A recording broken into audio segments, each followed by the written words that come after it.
Hi guys, thanks for stopping by. Before I tear into this, I'd like to talk about something that gets a little bit overlooked when it comes to air compressors. A lot of us have them. A lot of us don't realize the actual danger with them.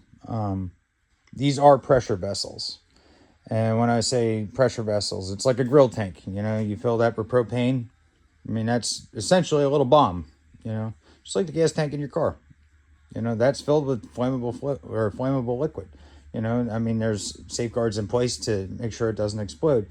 Same thing with air compressors. I mean, they have built-in blow-off safety, so in case the pump doesn't turn off, it blows off. You know, you have your safeties. You know, you have this safety here. That's your blow-off in case your pump doesn't shut off. So there are safeties in place, but one of the big things that gets overlooked a lot of times, and a lot of people just don't know, is when compressor's running, you know, there's moisture in the air. Well, this thing it's doing essentially that. It's compressing air. It's compressing everything in the air. And water does not compress. Water gets hot. So when it goes in, it gets sucked into this pump. The air gets compressed down into this tank, and it turns in, you know, the water gets pulled in, and it condenses inside the tank. And once it cools, it turns back into a liquid because it vaporizes. It gets hot, turns into a liquid. Now I have the drain tank. I have the valve open on this tank because you have to drain the air out before you work on it, obviously. And that's rust.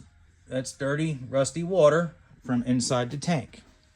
So when you're dealing with these air compressors, just be careful if you have an old one, especially if you have an old one, or if you haven't necessarily drained your tank in a while.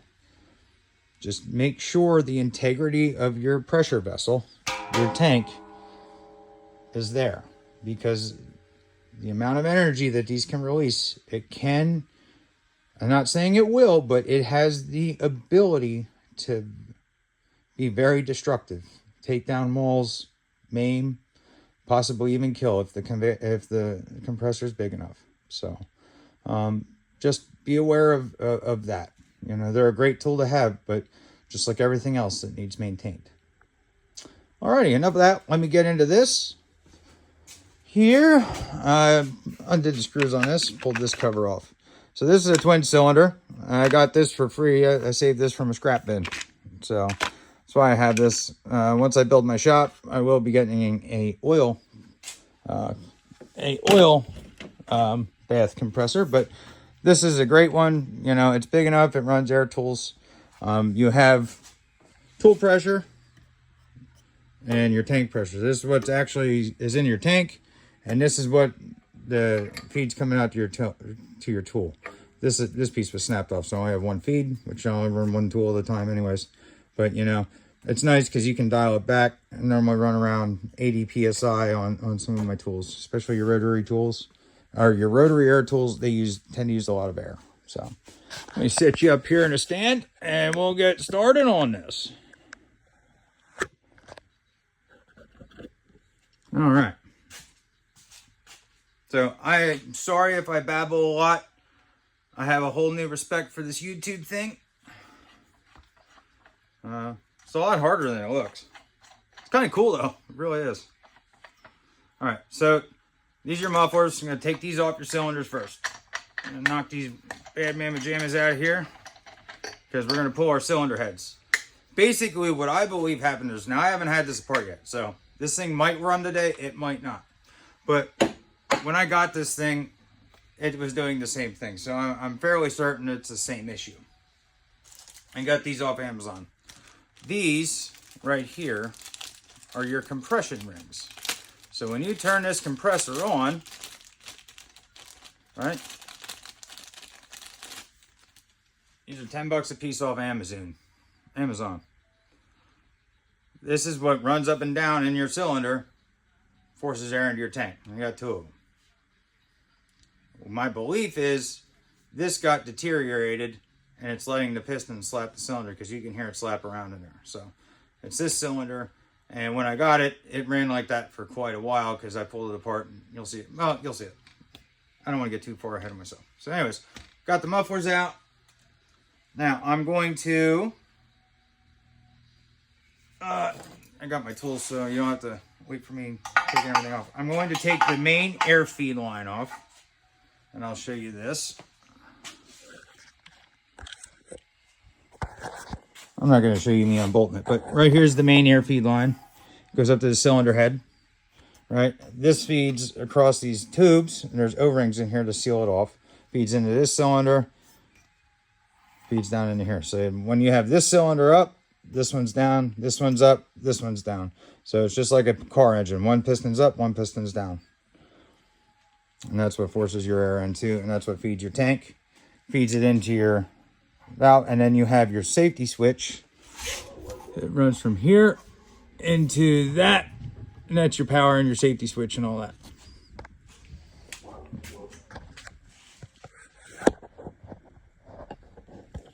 Alrighty. So we're good there.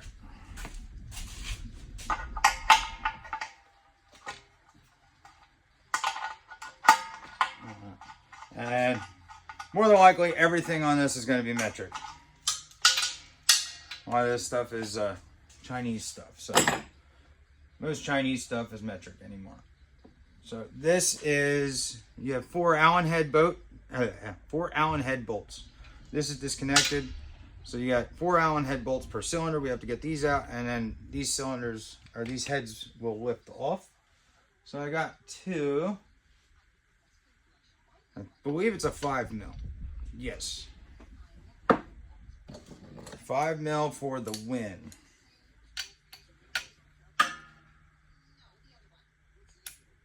This ratchet's older than I am. It's a champion. Plug master. This was my dad's. And it's always been broken. I've never seen this thing not broken. But it won't break. Like, I've had jack handles on it before. That's pretty impressive for a 3/8 ratchet.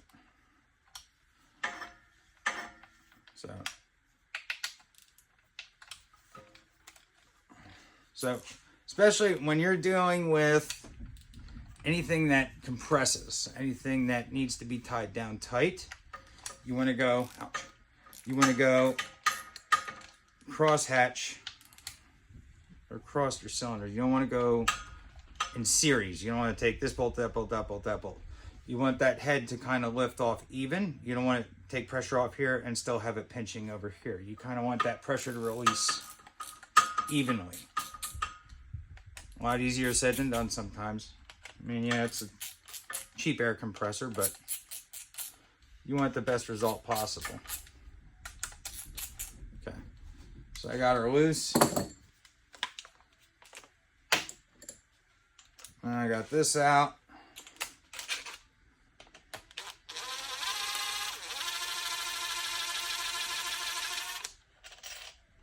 That loose.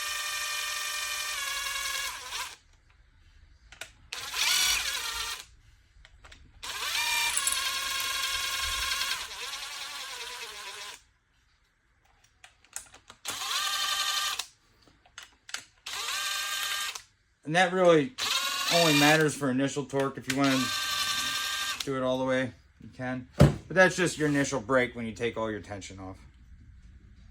So now I'm going to, and this is going to get a little sloppy.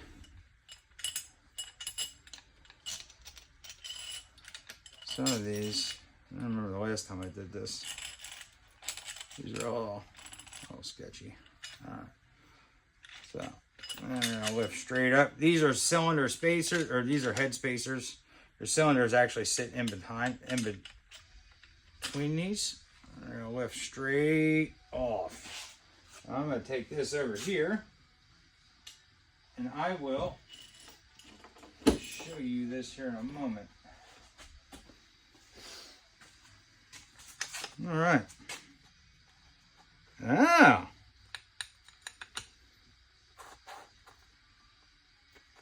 Interesting. I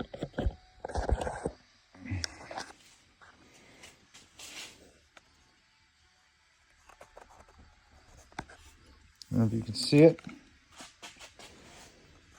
That's loose. That's why she's slapping. So that bolt loosened up the last time when I changed these. If you look at that, it's good. But you can also see that that's a little smoked. So we're going to pull that out. Oh, that's completely let loose. The bolt snapped. See it? So no, it didn't loosen up. We got a bolt snappage issue. That just turned into not fun at all. Could be a longer video than I thought. Now you can see that bad mammer jammer in there. She's slapping around a little bit. See, that's fresh. That's from that thing vibrating around. So normally, if this bolt wouldn't have snapped, right? You just change this ring out, this compression ring. Hold on, let me put you back up in here. Okay, so we got the cylinder head, we have the top of the piston. This sits down on here. I might just say this piston ring would actually work pretty good yet. So this sits down in here like that, and this sits down in the cylinder, and that's your compression ring. This is what makes you build air. But now, this just got quite a bit more complicated. Now I have to drill this.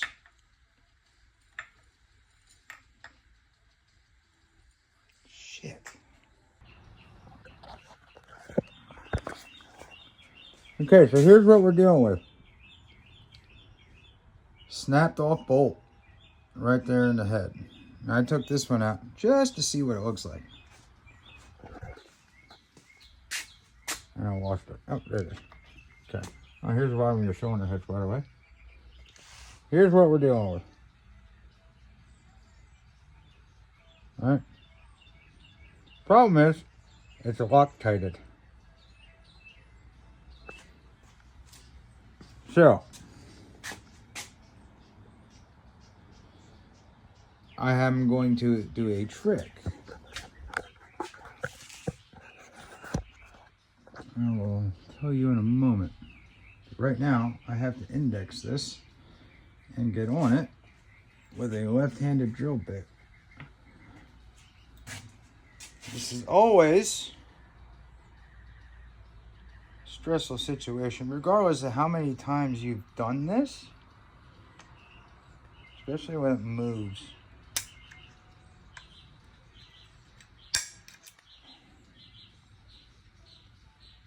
You never get truly center. Unless you are on a mill, you never get true center. You get close. Just hope you have enough meat to get her to bite. So I'm hoping I get enough meat to get her to bite. Okay, basically, I did there is indexed her. Got a nice little dent. So, until we get some meat dug out of there, this is a left-handed drill bit, so I'm going to be drilling backwards. I'm sure you can see me. This is really stressful. Don't breathe, don't even fart until you get this thing going.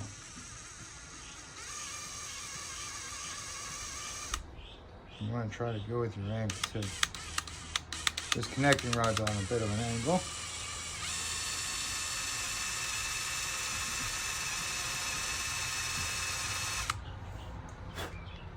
I don't like this. Yes, I know I'm going against the angle. I'm doing exactly what opposite what I told you. But you'll see the method.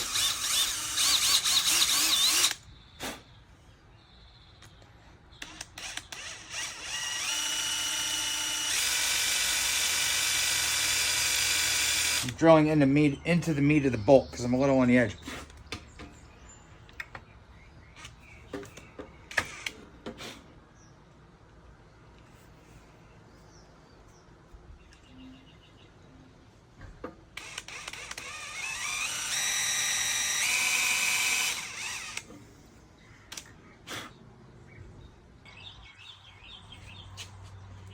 So your mechanical tip for the day is thread locker. If you worked on stuff as a hobby, you've worked on it, for a living, anything. You know, you've worked on a car. At some point, you've heard of thread locker, Loctite. Um, you know, that's the most popular one. So that's the one that I work with. That's the brand that I use is Loctite. Now, a lot of people, you know, it's great. It can be your best friend or your worst enemy. A lot of people, you know, they put it on. You use the blue stuff. A lot of people use the red. The red is, you know, that's that's like epoxy. I try not to use the red because I do like to take stuff back apart if I need to. You know, so I use blue. On this, I had used blue. The head of the bolt snapped, but I had blue Loctite in there holding this thing in. There's no way on this world that God made little green apples I'm gonna get that thing out. So, Loctite, if you look it up, releases between 400, depending on what product of Loctite it is, it releases between 480 and 500 degrees. All of their products do, because it's a plastic-based product. So, now you know. So we're going to see, and I've never personally tried it before, so this is a first for me as well. Let's see if I can actually get this freaking bolt out, or if I'm just going to send it and put a new one in.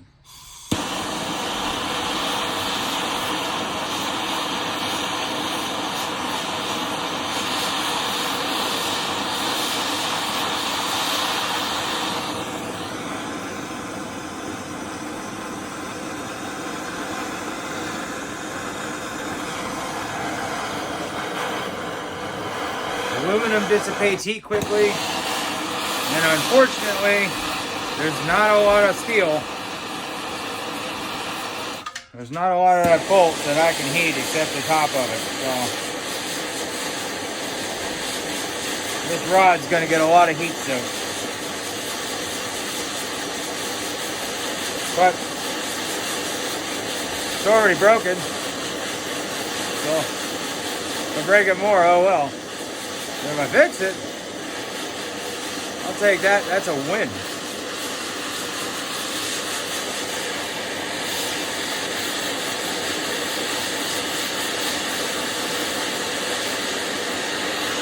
All right. So that bolt head changed colors. Now, I'm going to reverse.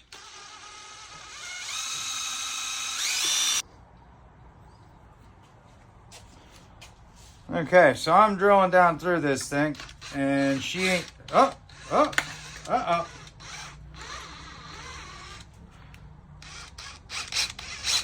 She just moved. Oh, that'd be a win. Come on. Come on.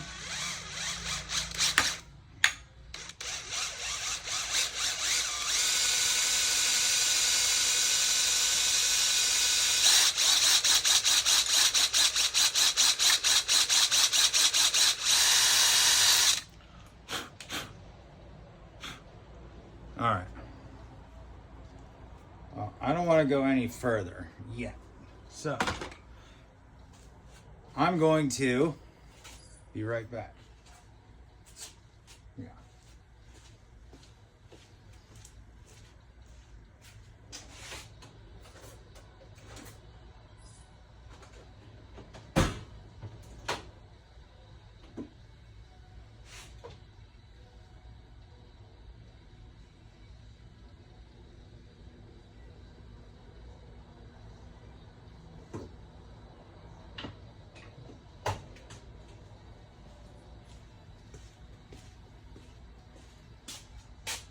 Okay, so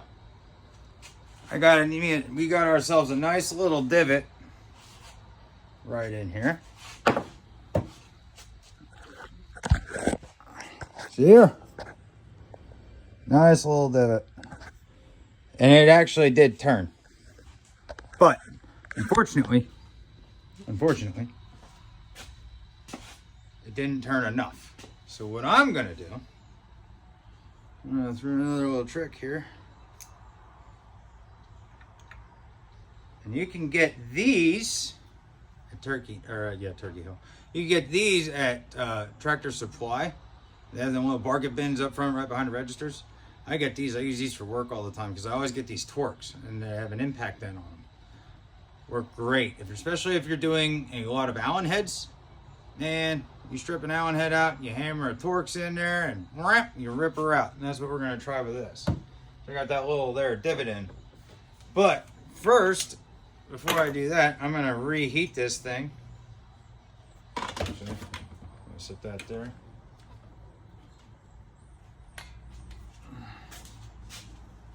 Putting the cart before the horse here. Sorry, I'm excited. Oh, I get this thing in.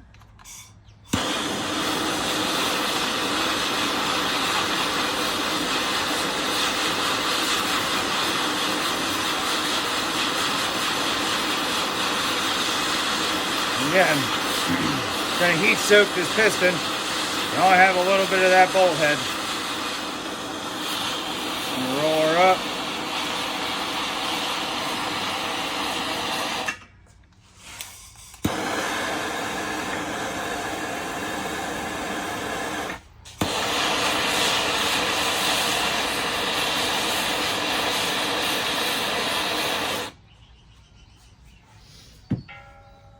All right, so now I'm gonna take that, push her down. Try not to touch it because that is hot. Take this hammer that's older than I am.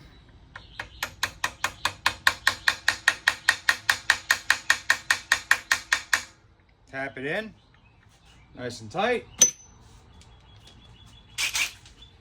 Throw the impact wrench on it.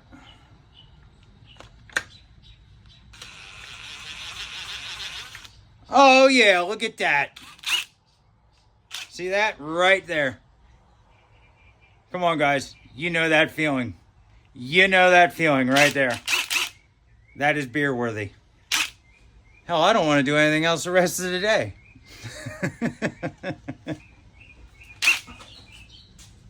All right. Now I got to find some bolts. So I'll get back with you once I figure this out. Once I find some bolts. I might have to do some running.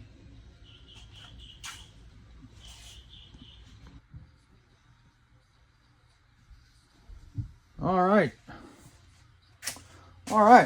Well, I had to go to the hardware store and get some bolts. Got it all cleaned up. So this here, I've chased these threads, chased the threads in this one, put a bolt in this one, just to save some time. But I will tell you, when you do this, if you're chasing threads that already exist, if they're not too terribly beat up, basically all I did for this is I want to clean the Loctite out of the threads before I put a new bolt in, because I am going to re-Loctite these when I put them in. So this is a bottoming tap. You can see it's flat. This is a 4 flute, and it will go all the way down to the bottom of your threads. Basically, you just put it in till you start, and she'll turn all the way in. Turns nice and smooth. Cleaned everything out. So I already cleaned everything out. So that's just for example. Now, if you are starting, a little off beat, if you are starting another, or like an actual fresh set of threads somewhere, like if this bolt wouldn't have come out and we'd have to drill it a little bit bigger, I have different taps. Now this is obviously isn't the size. This is way too big, but just for example purposes, this is a starter tap. You can see it comes to a point, and then it's fluted. It's a 2 flute, and you have this here so it can push chips up and out. When you start, obviously when to start it in, even pressure, turn it down till you start getting threads cut. Turn it down a little bit, bring it back out, clean your threads, and go all the way down until you get to the desired depth of thread that you want. So there we are for that. All right, the cylinder. Now this here, I also had to, from that top of that piston, top of this slapping around in here, it actually, I don't know if you can see it on camera at all, it actually scratched that up there a little bit. So what I ended up doing was I have a stone hone, put a little bit of oil in it, and use motor oil, and I stone honed it out so it's nice and smooth, cleaned it up as best I could. This, like I said, this is a free air compressor. I'm not going nuts with it. It'll do what I need it to do. Those things these gaskets are cheap off of Amazon. They're $10 a piece, so they're not like crazy expensive. So they're got to do this again and got to do it again. Is what it is.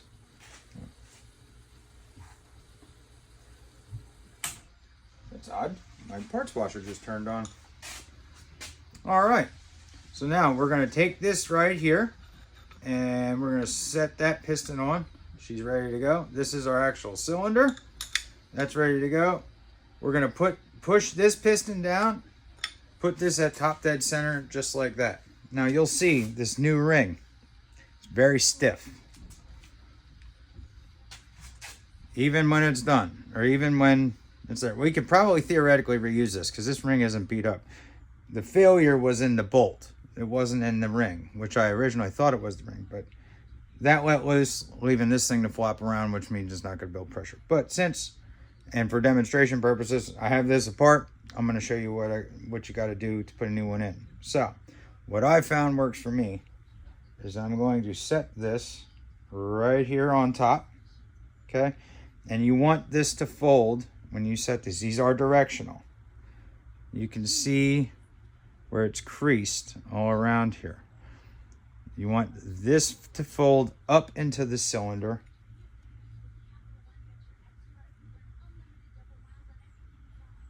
So that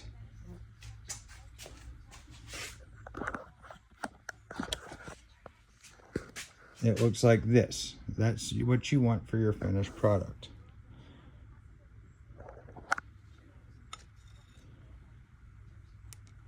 And these are super stiff, like I said. These are not fun. So, what I have found worked for me after many hours of frustration and cursing and a whole bunch of other things is get a washer, 2 washers, and a longer bolt. This is a metric thread. This is an M6x1. So take my metric bolt, put it through here, set it here. Set this down, set my top of my piston, set my ring on top of the cylinder, line this up through the port. Make sure the center of the piston's sitting in this ring groove. Now you can order on whatever your model, your air compressor it is. I got these off Amazon, put my compressor model in. Whatever model compressor you have, Amazon should have a ring for it. So get that ring that sets. So like this one here, these rings are made for this pump. You take and you put the piston ring in the center where it's folded. So now it's nice and center. I'll give you a top part view. I don't know if you can see it, but it's lined up with the threads down in there, right? So now I'm going to take my longer bolt right here, just like this. This isn't the bolt that's going to stay in it.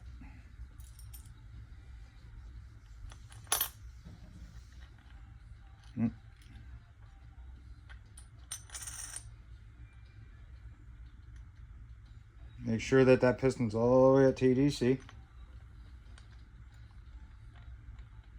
Make sure that bolt starts. Okay. You want good couple turns on there. You don't want it to just grab. And make sure that ring is centered, because it's going to want to slip. And all you do is you tighten that thing down in there. Now that is a 10 mil. Excuse me.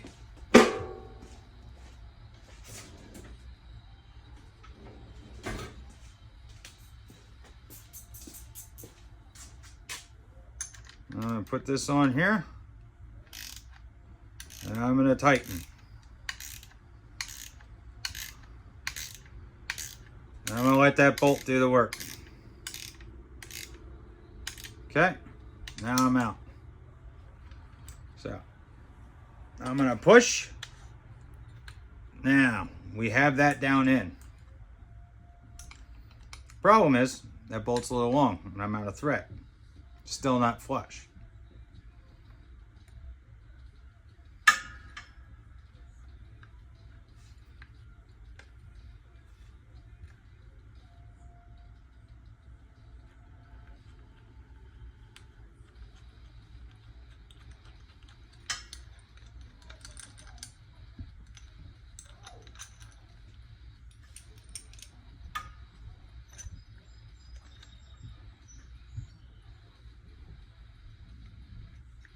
She's tight in there. You can take that off and push that. Yep, see, I messed that up. Now we're gonna start over.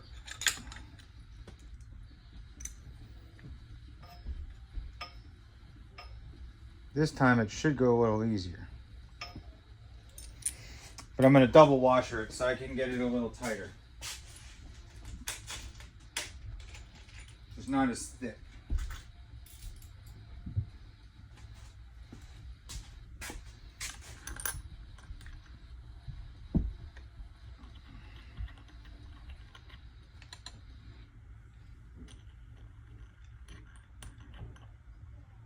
There we go. Got her tight again.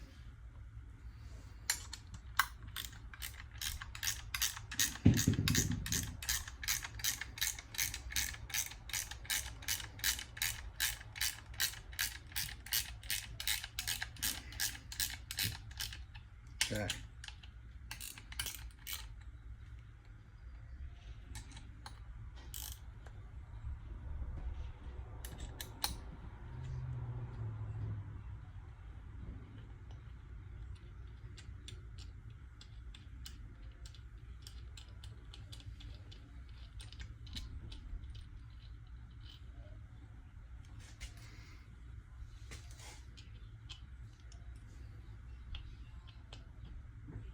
Try to get this other washer on here.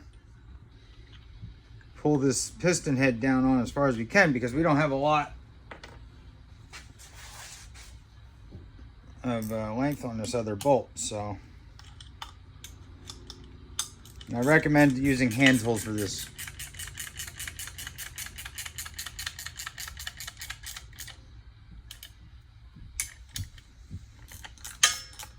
A little extra time now goes a long way later on. Making sure it's right. That's my #1 saying. I'd rather do it slow once than fast twice. Okay. I need one more thick washer. That should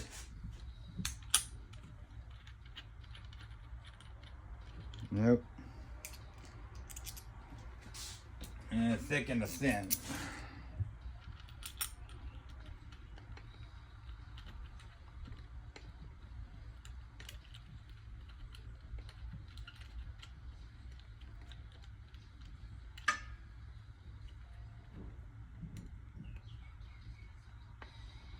All right.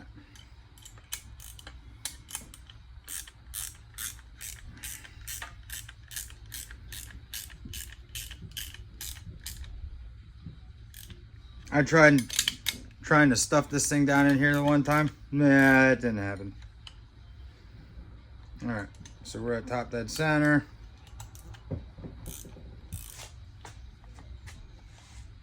So I'm gonna leave the pressure on that.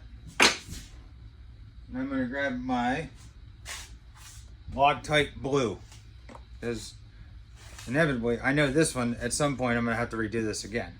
Hopefully I don't have to do all what I did today, but I am going to have to take this out and do another ring at some point.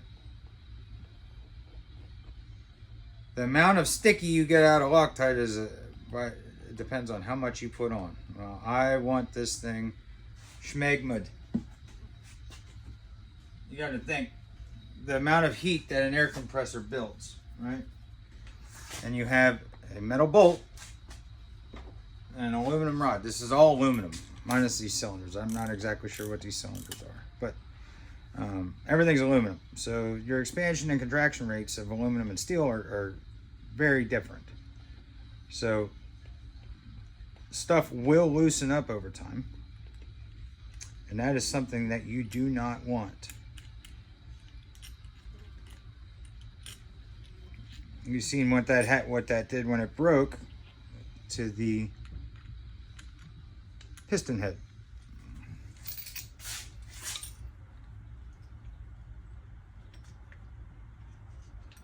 She was not a happy camper.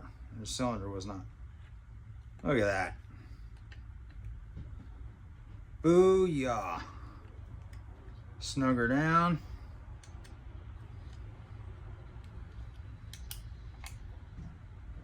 Now,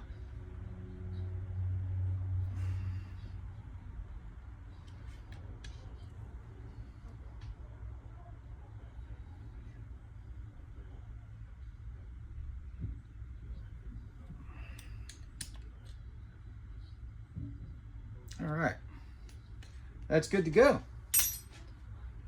And that, my friends, is how we change a compression ring on an air compressor.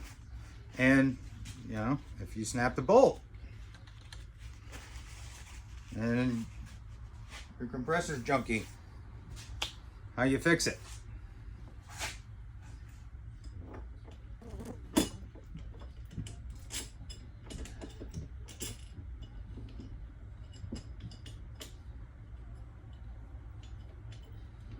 This is actually for a oil-free compressor. This is a pretty nice piece. I don't give it enough credit. These are actually pretty nice.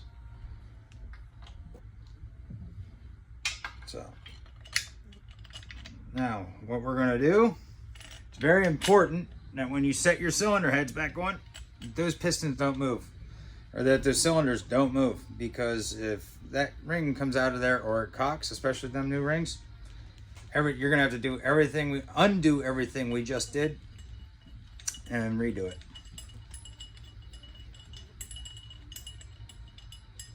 Theoretically, this should take you, I don't know, 20 minutes, 25 minutes, if you don't have issues like I did. So it's not super uber complicated.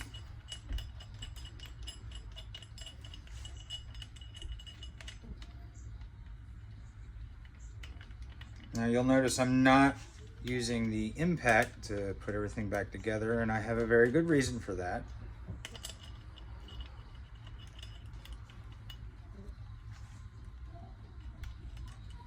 One, it's aluminum, and thread and steel into aluminum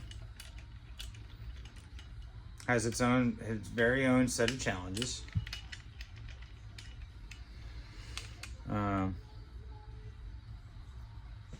You want to make sure it starts. Make sure I'm recording.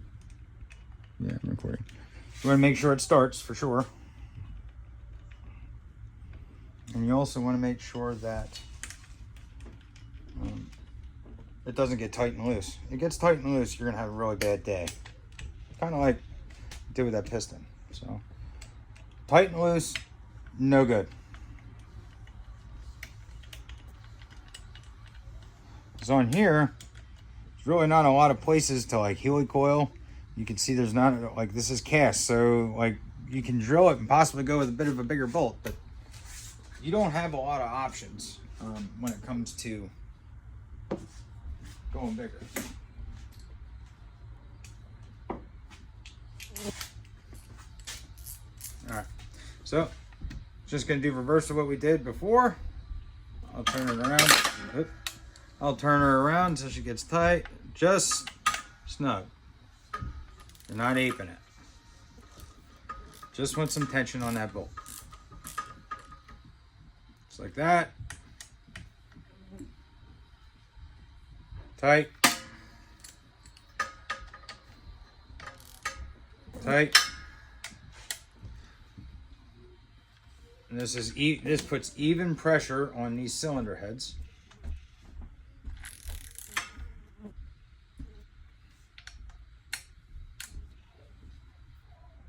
For your clamping load, and holds them rings down, because them cylinders, I mean, they're just held down by the head. They're just literally sitting in there. So everything's getting held down by this. So you want everything nice and square, and you want good even pressure. So now I got everything. Oh, let me check. All right, that's tight. Tight. Tight. Okay. So now we got everything tight. Now I'm gonna go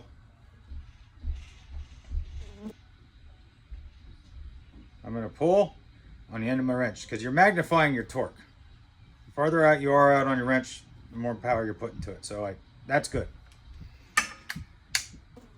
You don't want to He-Man it. You want to go.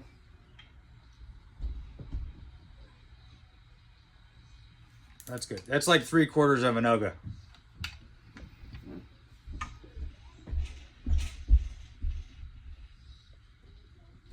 That's good. Because it is aluminum. You don't need to go nuts. Steel's a little bit more, can take a little bit more abuse. Aluminum, not so much. Softer. But it's great for heat dissipation. That's why they use it for air compressors, because of the amount of heat that it builds.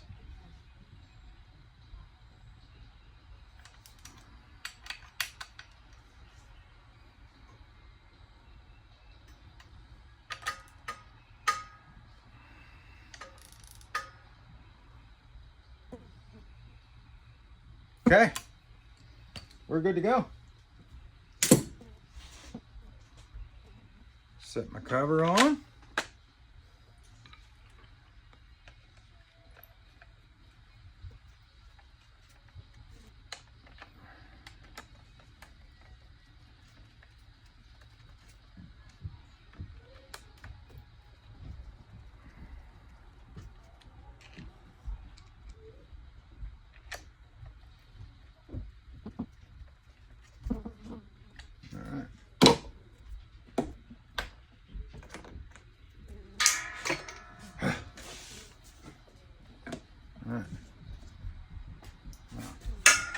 We're gonna hook up our line right here. No taper, now that you see it's like a taper fitting.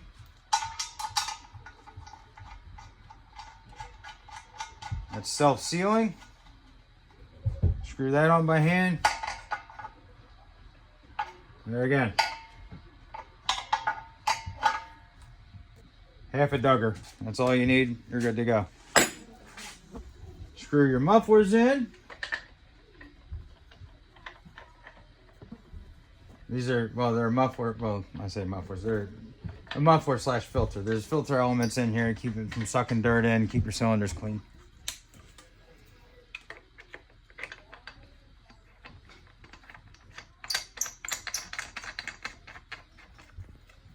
All right.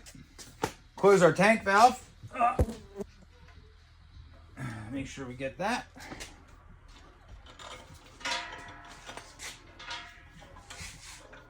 Plug it in.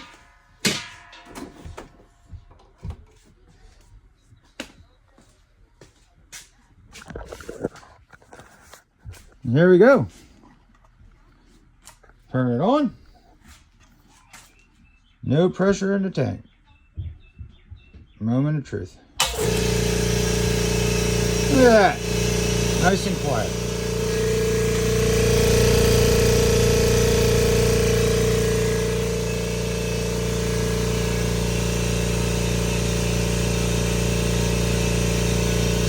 Run for a moment.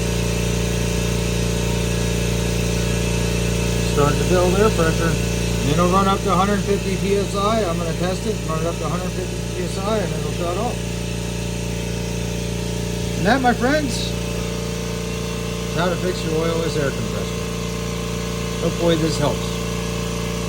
Hopefully you don't have as much trouble as I do. God bless, guys. If this helped you out, please give me a subscribe. Sorry if it's long-winded. I'm still trying to learn this whole YouTube thing and get to the point a little quicker. So, God bless, guys. Toodles. Have a great day. Thanks for watching.